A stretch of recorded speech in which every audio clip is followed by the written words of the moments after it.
Welcome to life line. Cancer అంటేనే చాలా మంది భయపడిపోతుంటారు. ఇంకా చెప్పాలంటే సోషల్లీ కూడా వాళ్ళు మింగిల్ కాలేకపోతుంటారు. కానీ క్యాన్సర్ కి కూడా లేటెస్ట్ టెక్నాలజీ, లేటెస్ట్ ట్రీట్మెంట్ అందుబాటులో ఉందంటున్నారు డాక్టర్ మోహన్ వంశీ గారు, chief surgical oncologist, omega hospital, Banjara Hills. వారిని అడిగి మరిన్ని వివరాలు తెలుసుకుందాం. Good afternoon sir. Good afternoon ma'am. Latest advance treatment ఏం అందుబాటులో ఉంది సార్ క్యాన్సర్ కి ప్రెసెంట్ గా? క్యాన్సర్ కి బేసికల్ గా 3 things ఆర్ వెరీ ఇంపార్టెంట్. ఒకటి డయాగ్నోసిస్. సో క్యాన్సర్ ని ముందుగా డయాగ్నోసిస్ చేయడం ద్వారానే ఏ రకమైన క్యాన్సర్ మనం తెలుసుకోవచ్చు.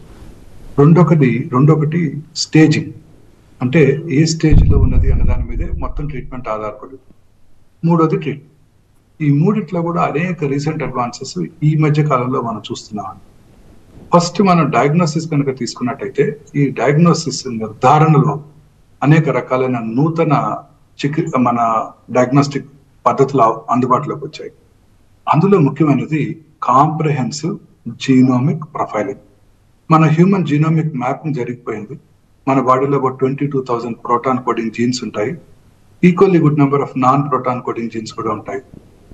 ఇందులో సైంటిస్టులు ఒక 500 to 600 ఆంకోజీన్స్, అంటే క్యాన్సర్ కారక జన్యువులని ఐడెంటిఫై చేయడం జరిగింది. సో ఇప్పుడు ప్రపంచం అంతా ఏం బిలీవ్ చేస్తుంది, సైంటిస్టులు అంతా ఏం బిలీవ్ చేస్తున్నారంటే ఈ ఆంకోజీన్స్, క్యాన్సర్ కారక జన్యువుల్లో వచ్చే మ్యూటేషన్స్ వల్లనే ఈ క్యాన్సర్ ప్రతి పర్సన్ కి వస్తున్నాయి. కొన్నిసార్లు 1 లేక 2-3 మ్యూటేషన్స్ కూడా ఉండవచ్చు. అందులో మళ్ళీ డ్రైవర్ మ్యూటేషన్ అని ఇంకోటి.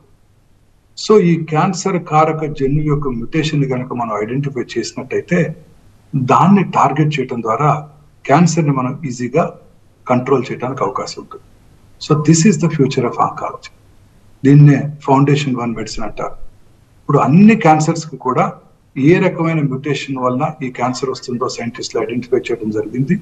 ఆ మ్యూటేషన్స్ కనుక ఉన్నట్టయితే ఆ క్యాన్సర్ ట్రీట్మెంట్ అంతా కూడా దాని మీదే ఆధారపడి ఉండబోతోంది.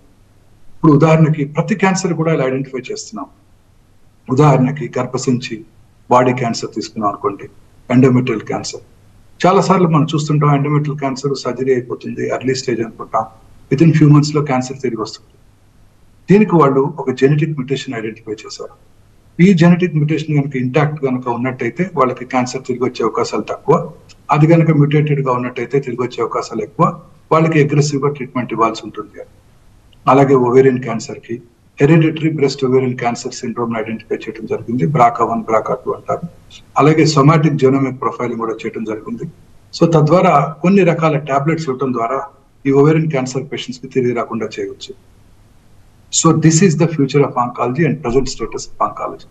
ఈ జెనెటిక్ మ్యూటేషన్ టెస్టింగ్ ప్రతి క్యాన్సర్ కి, లంగ్ క్యాన్సర్ కి, అన్ని రకాల క్యాన్సర్స్ కూడా ఇప్పుడు ఈ జెనెటిక్ మ్యూటేషన్ టెస్టింగ్ అందుబాటులోకి వచ్చాయి. కాంప్రహెన్సివ్ జీనోమిక్ ప్రొఫైలింగ్ చేయడం ద్వారా ఏ రకమైన జన్యుపరమైన మ్యూటేషన్ వల్ల ఈ క్యాన్సర్ వచ్చిందో చూసి ఆ క్యాన్సర్ ని టార్గెట్ చేయడానికి, ఆ జన్యువుని టార్గెట్ చేయడానికి మెడిసిన్స్ చాలా వాటికి అందుబాటులో ఉన్నాయి.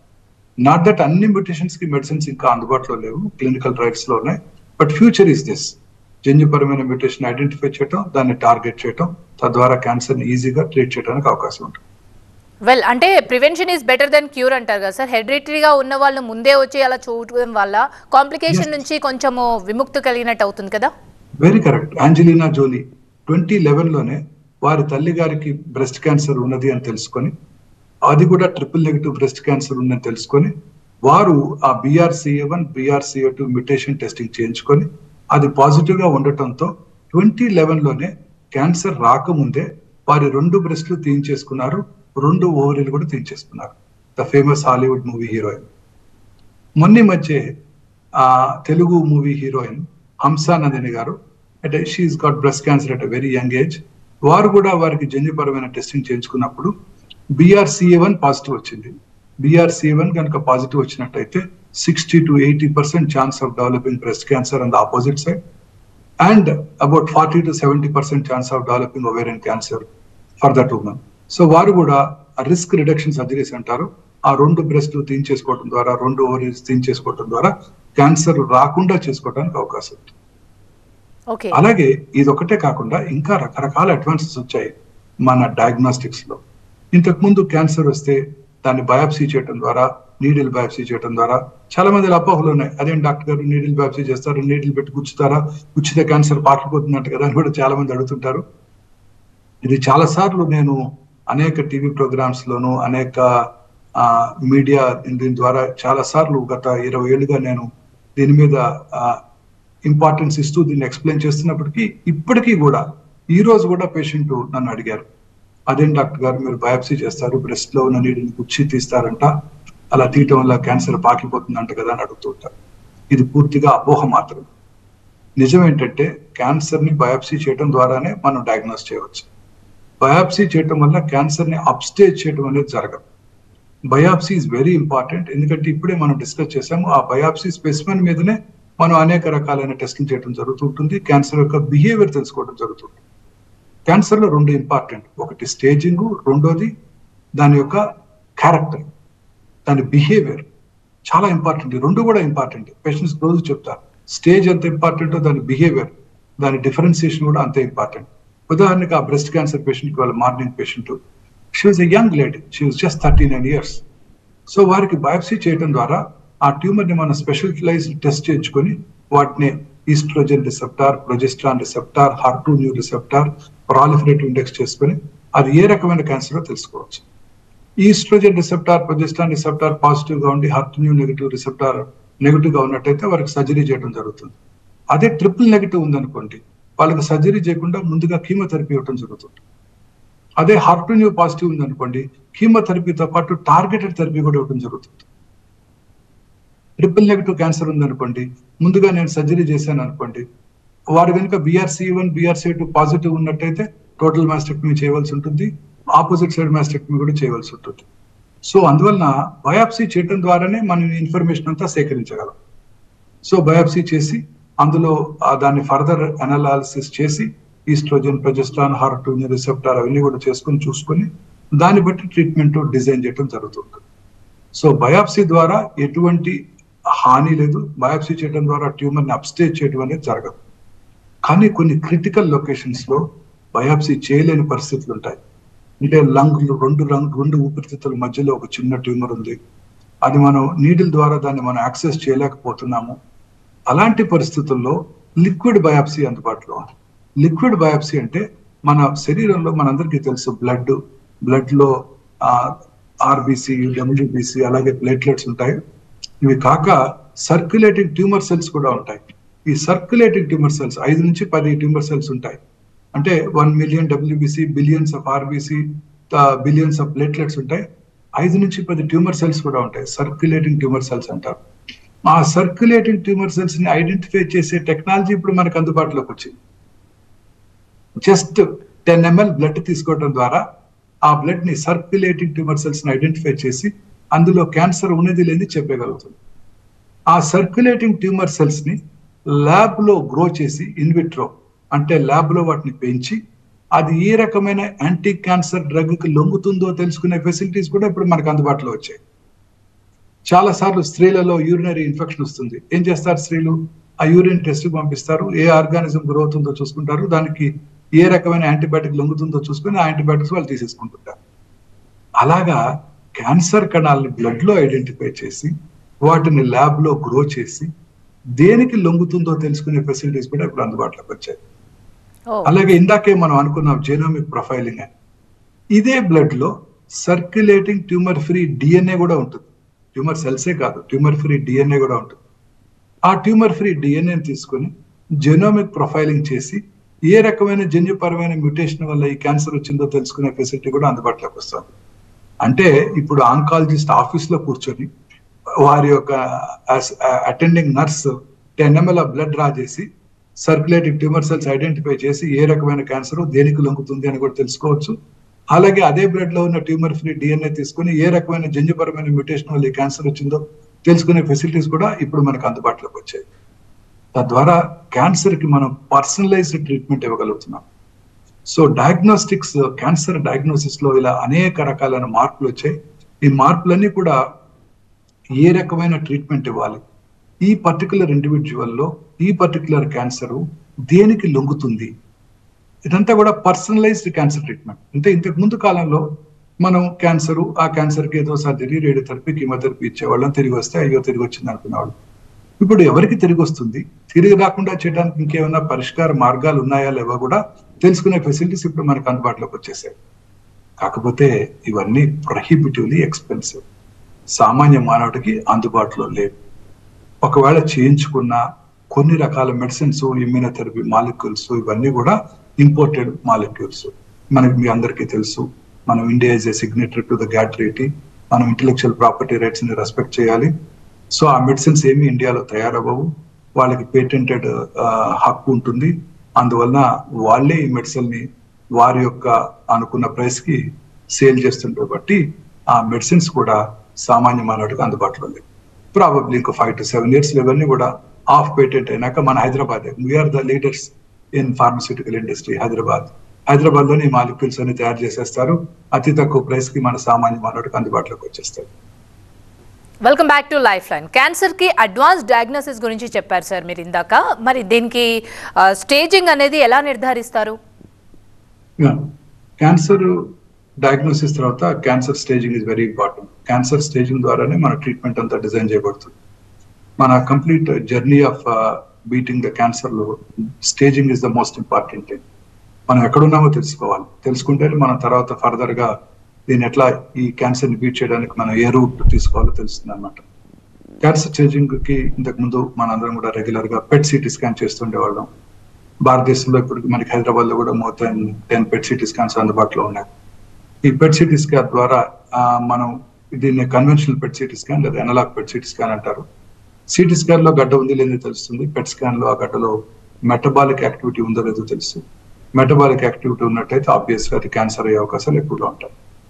ఇప్పుడు కొత్తగా హైదరాబాద్ లో, ఇండియాలో one of the first digital pet scans omega hospital Gachibowli campus లో అందుబాటులో తీసుకురావడం జరిగింది. డిజిటల్ పెట్ స్కాన్ అడ్వాంటేజ్ ఏంటంటే 60 degree ఫీల్డ్ ఆఫ్ విజన్ లో ఇది 4D కెమెరాతో దీన్ని డిజిటలైజ్ చేయడం జరిగింది. తద్వారా మనం ఇదంతా కూడా ఆటోమేటెడ్, అంటే artificial intelligence powered digital PET CT. దీని ద్వారా ఏమవుతుందంటే డిజిటలైజేషన్ వల్ల సెన్సిటివిటీ పెరుగుతుంది. అనలాగ్ పెట్ స్కాన్ లో ఐడెంటిఫై చేసిన దానికన్నా హాఫ్ ద సైజ్ లో ఉన్నా కూడా ఈ పెట్ సిటీ స్కాన్ లో మనం పిక్ చేయడానికి అవకాశం ఉంటుంది. అంటే సెన్సిటివిటీ, అతి చిన్న ట్యూమర్ కూడా ఐడెంటిఫై చేయగలదు. అలాగే పెట్ స్కాన్ చేస్తున్నప్పుడు there is lot of radiation exposure. ఎందుకంటే అది మాన్యువల్ గా చేయడం జరుగుతుంది. అనలాగ్ పెట్ సిటీ స్కాన్ లో ముందు సీక్వెన్షియల్ గా సిటీ స్కాన్ చేసి ఆ తర్వాత పెట్ స్కాన్ చేయడం జరుగుతుంది. 4 పొజిషన్స్ ఉంటాయి. మనం వెళ్ళి దాన్ని పొజిషన్ చేంజ్ చేయాల్సి ఉంటుంది. తద్వారా duration of scan acquisition time చాలా ఎక్కువ ఉంటుంది. ఇక్కడ ఆర్టిఫిషియల్ ఇంటెలిజెన్స్ పవర్డ్ పెట్ స్కాన్ లో ఏమవుతుందంటే ఇదంతా కూడా automated, contact less positioning, single click తో పొజిషన్ చేంజ్ చేయడానికి అవకాశం ఉంటుంది. సో 4 పొజిషన్స్ లో స్కానింగ్ ని 3 minutes లోనే కంప్లీట్ చేయడానికి అవకాశం ఉంది. నార్మల్ గా 15 నిమిషాలు పట్టే ఎక్విజిషన్ టైం 3 minutes లో ఇక్కడ artificial intelligence power digital PET scan లో కంప్లీట్ చేయడం జరుగుతుంది. ద మోస్ట్ ఇంపార్టెంట్ అడ్వాంటేజ్ ఏంటంటే రేడియేషన్ ఎక్స్పోజర్ 1/3 అయిపోతుంది. నార్మల్ అనలాగ్ పెట్ స్కాన్ లో 23 to 24 millisieverts of radiation patient కనుక వచ్చినట్టయితే డిజిటల్ పెట్ స్కాన్ లో less than 9 millisieverts లోనే మనం ఈ పెట్ సిటీ స్కాన్ కంప్లీట్ చేయడానికి అవకాశం ఉంటుంది. It's a greatest advantage. And at the same time sensitivity బాగా ఇంప్రూవ్ అయిపోతుంది. అతి చిన్న లీషన్ కూడా పట్టుకోవడానికి అవకాశం ఉంది. సో ఈ డిజిటల్ పెట్ స్కాన్ ద్వారా ఇండియాలో for the first time 320 slice digital PET scan మనకు ఒమేగా హాస్పిటల్ ఇంట్రడ్యూస్ చేయడం జరిగింది. తద్వారా అతి తక్కువ రేడియేషన్ ఎక్స్పోజర్ తో ఈ డిజిటల్ పెట్ స్కాన్ కంప్లీట్ చేయడానికి అవకాశం ఉంటుంది. తద్వారా స్టేజింగ్ మనం అక్యురేట్ గా చేసుకోవడానికి అవకాశం ఉంటుంది. అవసరమైతే చాలా సార్లు రిపీటెడ్ గా పెట్ స్కాన్ చేయాల్సి ఉంటుంది. 3 నెలలకు ఒకసారి, 4 నెలలకు ఒకసారి చేయాల్సి ఉంటుంది. అప్పుడు we are worried about radiation exposure. ఈ డిజిటల్ పెట్ స్కాన్ లో ఆ ప్రాబ్లం కూడా సాల్వ్ చేయగలం. కానీ చాలా సార్లు ముఖ్యంగా బ్రెయిన్ లో లీజన్స్ కానివ్వండి, హెడ్ అండ్ నెక్ లీజన్స్ లో కానివ్వండి, liver lesions, retroperitoneal structures like pancreas, ఆ retroperitoneal lymph nodes, pelvic organs, prostate, ovary, uterus, limbs అంటే upper limbs, lower limbs, sarcomas, bone tumours లో సిటీ స్కాన్ కన్నా MRI is very very useful. Especially ఉదాహరణకి brain surgery తర్వాత CT scan వల్ల ఎటువంటి use ఉండదు. మనం ఓన్లీ ఎంఆర్ఐ చేయడం జరుగుతుంది. ఎంఆర్ఐ చేసినప్పుడు సర్జరీ తర్వాత, రేడియేషన్ తర్వాత ట్యూమర్స్ కి అది నెక్రాటిక్ ట్యూమరా, వైబుల్ ట్యూమరా చాలా సార్లు చాలా డిబేట్స్ జరుగుతూ ఉంటాయి. చాలా మంది రేడియాలజిస్ట్స్ డిబేట్ చేసి ఫైనల్ గా కన్క్లూషన్కి వస్తారు. ఇవన్నీ కూడాను యాక్యురేట్ గా ఉంటాం. సో ఇప్పుడు for the first time in the country Hyderabad Gachibowli omega హాస్పిటల్లో డిజిటల్ పెట్ ఎంఆర్ అందుబాటులోకి తీసుకురావడం. ఈ డిజిటల్ PET-MR లో PET స్కాన్ ఉంటుంది, MRI కూడా ఉంటుంది. సో తద్వారా ఉదాహరణకి ఇందాక చూసిన కాంటెక్స్ కనుక చూసినట్టయితే బ్రెయిన్ లో ఉన్న ట్యూమర్ ట్రీట్మెంట్ తర్వాత అది డెడ్ టిష్యూవా వైబుల్ టిష్యూ అనేది చాలా యాక్యురేట్ గా ప్రెడిక్ట్ చేయడానికి అవకాశం ఉంటుంది. అలాగే PET-MR is very very useful tool for staging of head and neck cancers, అలాగే నెక్ లో ఉన్న ట్యూమర్స్, లివర్ రిసెక్షన్ ముందు ట్యూమర్ ఎంత ఉంది అని తెలుసుకోవడానికి, pancreatic cancers, prostate cancers, limb sarcomas, PET-MR is far superior to PET-CT అని. అలాగే తక్కువ యాక్టివిటీ ఉండే లింఫోమాస్ లో PET-MR is very very useful to identify recurrent lymphomas. Treatment కి లొంగిందా లేదా తెలుసుకోవడానికి PET-MR is the ultimate investigation of choice. So and most important advantage అంటే MR లో there is no radiation exposure at all. Whatever little is because of the radioactive FDG material. అది కూడా మనం ఇచ్చే FDG అమౌంట్ ఎంత ఉంటుంది? Hardly 3 millicuries. So 3 millicuries of radioactive material తోనే entire whole body PET-MR చేయడం జరుగుతుంది. ఇది కూడా ఆర్టిఫిషియల్ ఇంటెలిజెన్స్ పవర్డ్ ఎక్విప్మెంట్ కాబట్టి అతి తక్కువ టైంలో నార్మల్ గా హోల్ బాడీ MRI చేయడానికి 40 minutes పట్టినట్టయితే ఇక్కడ 21 minutes లో హోల్ బాడీ PET-MRI కంప్లీట్ చేయడానికి అవకాశం ఉంటుంది. So this is a revolutionary treatment staging option అనమాట. ఇట్స్ అ ప్రాక్టీస్ చేంజర్ అనమాట. అన్ని రకాల బ్రెయిన్ క్యాన్సర్స్ కి, లివర్ ట్యూమర్స్ కి, ప్యాంక్రియాటిక్ ట్యూమర్స్ కి PET-MR చేయకుండా మనం అసలు సర్జరీ చేసే పరిస్థితి ఉండబోదు ఫ్యూచర్ లో. This is the investigation of choice for almost all the cancers in the body except few lung lesions తప్ప PET-MR is far superior to PET-CT scan. So ఈ యొక్క ఎక్విప్మెంట్స్ ద్వారా మనం చాలా అతి చిన్న లీజన్స్ కూడా మనం ఐడెంటిఫై చేయగలుగుతున్నాము, యాక్యురేట్ గా స్టేజ్ చేయగలుగుతున్నాము. యాక్యురేట్ గా స్టేజ్ చేసినట్టయితే ట్రీట్మెంట్ కూడా కరెక్ట్ గా డిజైన్ చేయగలుగుతాం. ఈ క్యాన్సర్ ట్రీట్మెంట్ లో కూడా అనేక రకాలైన నూతన పద్ధతులు అందుబాటులోకి వచ్చాయి. ముఖ్యంగా రేడియేషన్ చికిత్సలో అనేక రకాలైన నూతన చికిత్సా పద్ధతులు అందుబాటులోకి వచ్చాయి. అందులో ముఖ్యమైనది అంతా కూడా ఆర్టిఫిషియల్ ఇంటెలిజెన్స్ పవర్ ట్రీట్మెంట్. ఈ ఆర్టిఫిషియల్ ఇంటెలిజెన్స్ తో మనం ట్రీట్మెంట్ డిజైన్ చేసినప్పుడు చాలా యాక్యురేట్ గా మనం చేయడానికి అవకాశం. టు ఆర్ ఈస్ హ్యూమన్, మనుషులు తప్పులు చేయవచ్చు, బట్ ప్రీ ప్లాన్ రోబోట్స్ కానీ ఆర్టిఫిషియల్ ఇంటెలిజెన్స్ ట్రీట్ చేసినప్పుడు చాలా వరకు మనము ఈ ఎర్రర్స్ ని మినిమైజ్ చేయడానికి అవకాశం ఉంటుంది. ఉదాహరణకి గర్భసంచి ముఖద్వార క్యాన్సర్ ట్రీట్ చేస్తున్నాం అనుకోండి. గర్భసంచి ముఖద్వారం ముందు యూరినరీ బ్లాడర్ ఉంటుంది, గర్భసంచి ముఖద్వారం వెనకాల రెక్టం మలద్వారం ఉంటుంది. ఇప్పుడు ట్రీట్మెంట్ చేస్తున్నప్పుడు అనేక రకాలైన మార్పులు రావడానికి అవకాశం ఉంటుంది. ఉదాహరణకు ఒక పేషెంట్ కి ఒక రోజు ట్రీట్మెంట్ చేస్తున్న రోజు కాన్స్టిపేషన్ ఉందనుకోండి, అప్పుడు రెక్టం లోడెడ్ అయి ఉంటుంది. రెక్టం లోడ్ అయి ఉన్నప్పుడు ఏమవుతుంది, గర్భసంచి కొంచెం ముందుకు జరుగుతుంది 1 millimeter.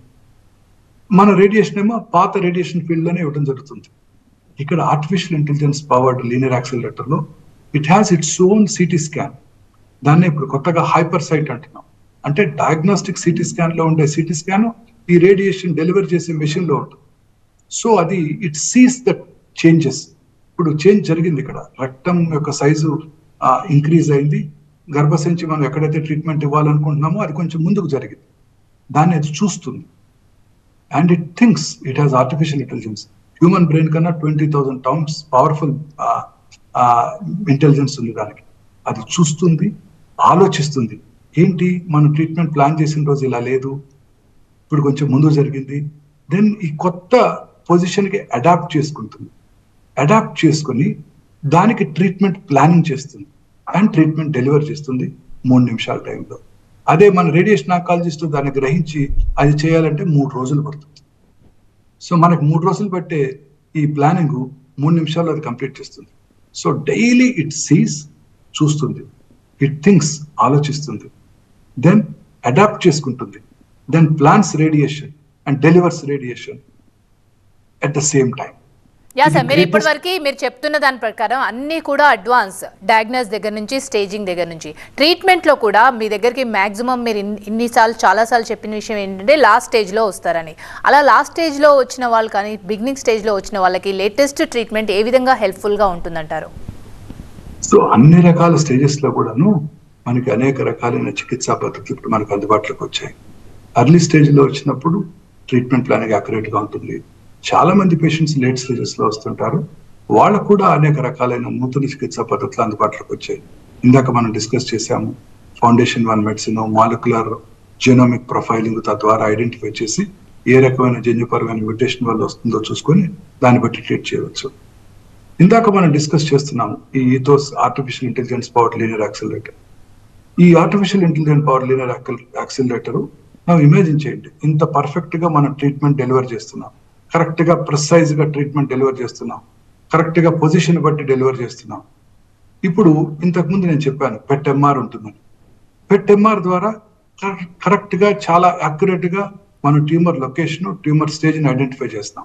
సో ఇమాజిన్ చేయండి, ఇప్పుడు ఈ పెట్ ఎంఆర్ ని అలాగే ఏఐ పవర్డ్ లీనియర్ యాక్సిలరేటర్ కనుక మనం కలిపినట్టయితే, అంటే PET MR guided artificial intelligence powered radiotherapy కనుక చేసినట్టయితే ప్రతి ట్యూమర్ ని కూడా చాలా అక్యురేట్ గా లోకలైజ్ చేసి చాలా పర్ఫెక్ట్ గా దాన్ని ఐడెంటిఫై చేసి, అట్లానే తద్వారా ట్రీట్మెంట్ కూడా during the course of treatment ఏమైనా మార్పులు జరిగినట్టయితే వాటిని మనం మాడిఫై చేసుకుంటూ ఏ రోజుకి ఆ రోజు ట్యూమర్ ని చూస్తూ ట్యూమర్ ని విజువలైజ్ చేస్తూ అది పొజిషన్ మారినట్టయితే దానికి అనుగుణంగా ట్రీట్మెంట్ చేసే ఏకైక పరికరం భారతదేశంలో మొట్టమొదటిసారిగా ఇక్కడ గచ్చిబౌలి ఉమాగా హాస్పిటల్లో ఇన్స్టాల్ చేయడం జరిగింది.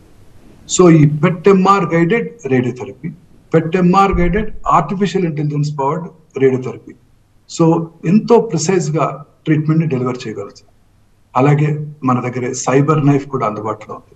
సైబర్ నైఫ్ అంటే టు ఆర్ ఇస్ హ్యూమన్, ఇది ఆర్టిఫిషియల్ ఇంటెలిజెన్స్ తోనే కాకుండా robotic radiotherapy, stereotactic robotic radio surgery అంటాం. ఈ సైబర్ నైఫ్ ద్వారా మనం అమెరికన్స్ వాడుతుంటారు వాళ్ళ ఎనిమి టార్గెట్స్ ని టార్గెట్ చేయడానికి టొమాహాక్ క్రూయిజ్ మిసైల్స్. అక్కడ అదే టెక్నాలజీ ఇక్కడ క్యాన్సర్ సెల్ ని టార్గెట్ చేయడానికి ఉపయోగిస్తాం అనమాట.